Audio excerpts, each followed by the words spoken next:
होली दहन की कथा। शाम का समय पिता अपने घर में सबसे कहता है कि शीघ्र तो करो, शीघ्र ही होली दहन होने वाला है।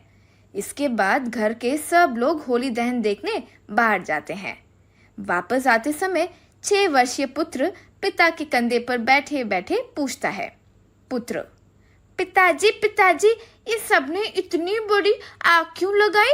ये होली दहन क्या है? ये होली में आग क्यों लगाते हैं? बताओ बताओ ना।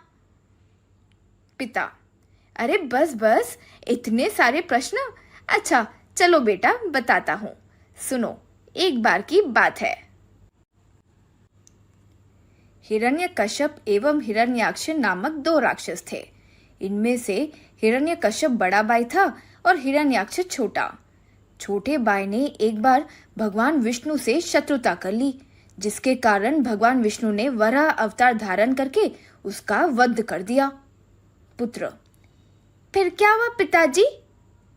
पिता: अपने छोटे भाई की मृत्यु की सूचना पाकर बड़ा भाई हिरण्यकश्यप भगवान विष्णु पर बहुत ही क्रोधित हुआ और उनसे बदला लेने के लिए उसने ब्रह्मा जी की कई वर्षों तक बहुत ही कठोर तपस्या करी, जिससे प्रसन्न होकर ब्रह्मा जी प्रकट हुए और उससे वरदान मांगने को कहा।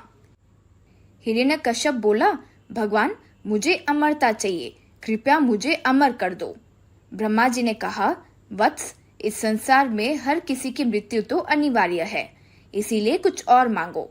तब उसने कहा कि वह किसी मनुष्य द्वारा ना मारा जा सके, न पशु द्वारा, न दिन में मारा जा सके न रात में, न घर के अंदर न बाहर, न किसी अस्त्र के प्रहार से न किसी शस्त्र के प्रहार से। ब्रह्मा जी की बनाई सृष्टि में से कोई भी उसे ना मार सके। ब्रह्मा जी ने कहा तथास्तु और अंतर्ध्यान हो गए। इस वरदान ने उसे अहंकारी बना दिया और वो अपने आप को अमर समझने लगा। उसने इंद्र का राज्य छीन लिया और तीनों लोकों को प्रताड़ित करने लगा। वह चाहता था कि सब लोग उसे ही भगवान माने और उसकी पूजा करें। इसीलिए उसने अपने राज्य में भगवान विष्णु की पूजा को भी वर्जित कर दिया। हिरण्यकश्यप के 4 पुत्र थे। उनके नाम थे प्रहलाद, अनुलाद, सहलाद और हलाद थे। हिरण्यकश्यप का सबसे बड़ा पुत्र प्रहलाद भगवान विष्णु का उपासक था। इस बात से क्रोधित होकर बहुत ही यातनाएं दी और बहुत कष्ट पहुंचाया, किंतु भक्त प्रहलाद उन सभी यातना एवं प्रताड़ना को सहन करते हुए भगवान विष्णु की पूजा करता रहा। क्रोधित होकर हिरण्यकश्यप ने अपनी बहन होलिका से कहा कि वह अपनी गोद में प्रहलाद को लेकर प्रज्वलित अग्नि में चली जाए, क्योंकि होलिका के पास वरदान में मिला हुआ एक वस्त्र था, जिसे ओढ़कर वह अग्नि में जाती थी तो अग्नि भी उसे जला नहीं पाती थी। इसीलिए उसे तो पता था कि वह अग्नि में नहीं जलेगी, इसीलिए वह प्रहलाद को लेकर अग्नि की चिता में बैठ गई।